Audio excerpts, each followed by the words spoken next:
پاکستان د ژغورنې عملیات بشپړ شول. بلوڅ وسلوال برمته شوي مو ووژل او ساحه مو پرېښوده. سلام، وخت مو بخیر. پام وکړئ د نن ورځې تازه او مهم خبر ته.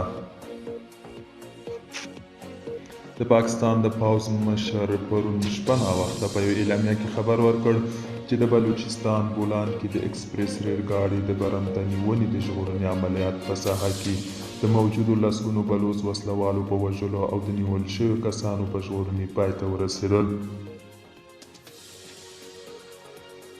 د پاکستان پوځ ویل دغه برمته نیونه به د لوی اړخ بدل کړي او له عاملینو سره به یې حتمي حساب کتاب وکړي. اخوا بلوڅ آزادي غوښتونکي غورځنګ په یو اعلامیه کې ویلي دا چې له ټولو خبرداریو سره د پاکستان پوځ د بندیانو تبادلې ته حاضر نه شو، نو ټول برمته شوي کسان مو ووژل او ساحه مو ترک کړه. د پاکستان حکومت د بندیانو تبادلې وړاندیز ته د پوځي عملیاتو په تیارۍ ځواب ووایه، نو موږ هم ټول برمته شوي ووژل.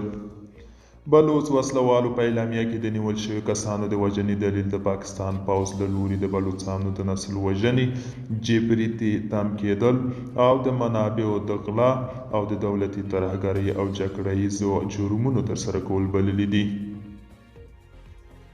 د پیښې ساحې ته ورغلې لارې تر پرون شپې ناوخته د پاکستان پوځ په ولکه کې وي. هلیکاپټرو او بې پیلوټه الوتکو فضا څارله او پرون مازدیګر ساحې ته د جسدونو د انتقال لپاره 200 زیات تابوتونه هم استعمال شوي وو.